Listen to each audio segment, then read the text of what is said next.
Welcome to the Voice Detective Show. I'm your host, Gyaan, aka the Voice Detective. Today I'm back in Naples to meet Mariano Rubinacci. Mariano Rubinacci is the second generation custodian of Rubinacci, the tailoring institution synonymous with the art of Neapolitan tailoring.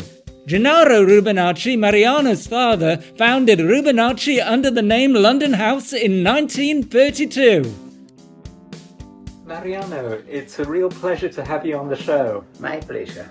Wonderful. Thank you very much for coming. Thank you. I have a lot of questions, so let's get cracking. Here we are. So, to start off with, I know your family has a distinguished association with Naples. Can you tell our viewers about what these connections are? Well, I born in Sorrento because during the war we had originally from Sorrento, and so my father took us, the family in Sorrento, to be a little safer. But our connection with Naples is quite long. I heard from my parents that my family had vassals going back and forth from India, importing silk. Oh. Yes, but in the beginning of last century, my father, that enjoyed as a dandy in the Naples, he was very elegant. He is. And used to be in the good society of Naples, even with the royal family that was established in Naples. And he likes to, all the friends ask him, take me to your tailor because I wish to look nice too. And so he started with this activity and suggesting friends how to be worn. At that time, in Italy, was the autarky, so no production at all of good fabric. So the good fabric came from Great Britain, from England, and we had a license to import such nice fabric. They call it fine woolen because it doesn't exist cashmere and those stupid things of today. Only fine woolens, and that's very exciting. And the fabric was very thick because of cold. But Naples is not such a cold country because normally summer is our best expression. And even we had a lot, I see in the photos, of white wool, heavy wool suits, even for summer.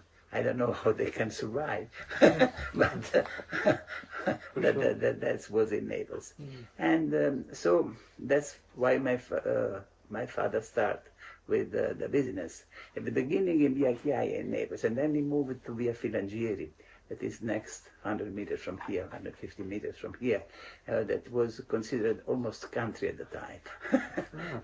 But now we're back in Via Gyaan with this, into this magnificent palace, Palazzo Cellamare. It is a building of 500, even Caravaggio lives in there.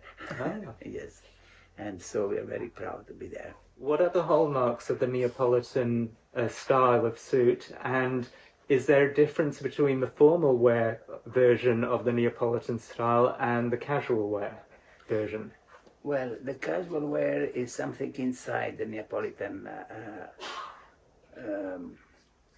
men's suit. Many people inspired to Naples to have something soft because, as I say before, with the hot temperature that we have in Naples, we need to be relaxed, and we need to be in summer. We need to have a fabric that does not attach to the body.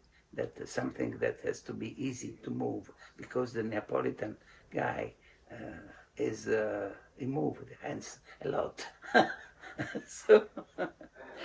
So they have to be comfortable, and all the padding, all the structure that they used to make with the formal suit is no way with Neapolitan.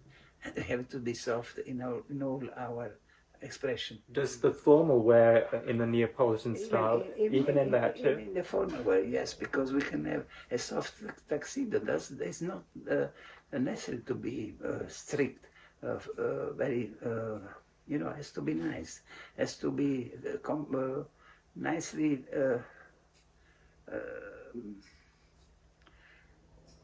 nicely put on the body of the customer. That's very important.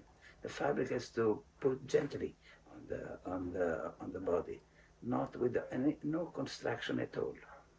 Mm. That is a philosophy, and so this you can express in all the way, from the jacket to the shirt to the tie to to all the things that makes the menswear. We try to make a perfect imperfection. So for us, perfection does not exist. It's not in the Neapolitan philosophy of wearing. The imperfection is because we are imperfect. Why we have to make something perfect? Mm. We have to make something nice, like la bella figura, like a nice man or a nice woman, but not perfect. When I think about the Neapolitan style, I think about all of the post-World War II era movies with Mario Lanza in For the First Time, or Marcello Mastroianni and Clark Gable, and isn't this the era when Italy and the Neapolitan style became the must-have for the world? Absolutely, absolutely. After the war in Naples and in Italy, but especially in Naples, this expression of the bella figura, expressed by Mastroianni or Clark Gable or even Vittorio De Sica, that express this happiness of the population after the war, and makes Italy impressive for all, even with the other countries, because and makes a sort of ideogram that makes Naples very happy life. Tell us a bit about your father Genaro and how he started the business. Well, unfortunately, I lost my father. I was quite young, and I was 18, so I have to take the business at that time. I finished the school and the university, and I immediately started with the business. And at that time, I was, quite difficult, because my father was an institution in Naples, and everybody came from my father. So whenever I find this new guy that is too young to understand the right and all the small details of men's wearing, it was not so easy. But I've been very, very quiet, and had some very good friends of my father that helped me a lot in find the nice small things that makes the difference in the Neapolitan silhouette. Also, my father was a collector of Neapolitan porcelain from Capodimonte, and you see, looking at the gently forms of the silhouette, this helped me a lot in find always something that is good for my eyes. I don't know if I could explain better. I have been educated to see nice things. So if something is wrong, it's bothers me. It's something that I think I have in myself. So, okay, can be good for somebody else, but I look very much at these details that for me are very important. I've noticed in your shop that you have a lot of scarves and accessories that pay reference to the ancient world and the history of the Kingdom of Naples. Is that your contribution? Yes, but even the marble that you see in the shop, and that is nothing related to the men's wearing, even the head of San Lorenzo, or something that remind me the Neapolitan culture and all that we do with the culture. That is very important, and matching those things I think, make the difference. I also, when I make the scarf or something, I always remind the neighbors, because our roots are here, and we wish to express and to show what we like, and present in the best way for us, of course. So when you outfitted Luciano Pavarotti, were there any particular observations that you took note of? Absolutely yes. Absolutely yes. I do remember that when he inspired and breathed, and the chest increased about 20 centimeters. Wow. 20 centimeters is quite a lot, and impossible to other people, but very difficult for a tailor to make a suit that goes so. You know, if you consider that each size is 4 centimeters, when you change your size by 20 centimeters, then you have to say will be 5 sizes more or 5 sizes less. Can you imagine? Wow. On a body. That's incredible. When a singer comes to you, what are your first considerations? The first thing is to make a nice figure, and of course with the heavy clothes is much easier, because they take the form, they take the shape much better than a light weight, that wrinkle, crease, and is quite difficult to work. If somebody who's very introverted comes to you, is there any way you can extrovert them in some way? My father says, give me a poister and we make a royal poister. So how do you achieve that? It depends of maybe a black jacket and check trouser, and with a flamboyant handkerchief and a flamboyant shirt and a nice hat. Let's make the difference. What is the symbolism of the Cornicelli and the coral cufflinks and the tie-pins? Well, Neapolitan are very superstitious, and they pay very much attention to the good or bad luck.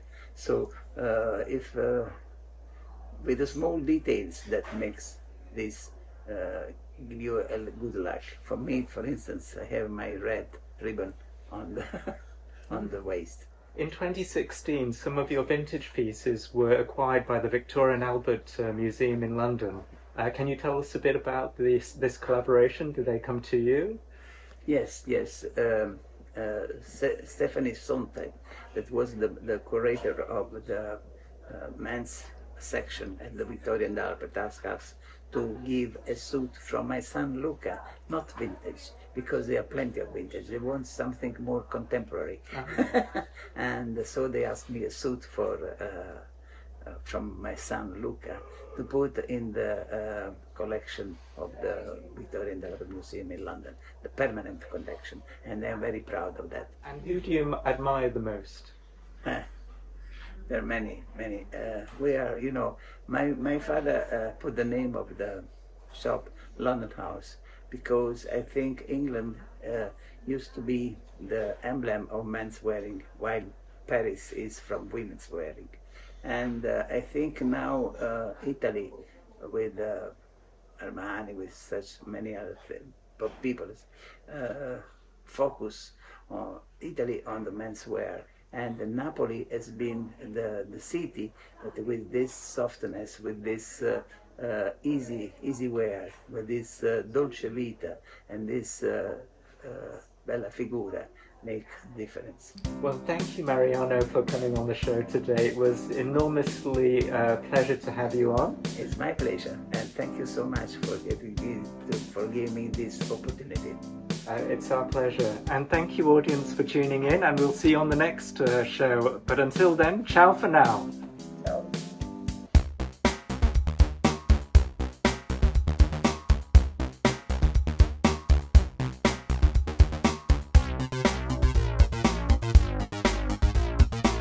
Every slide, every small thing in Naples is an inspiration for us.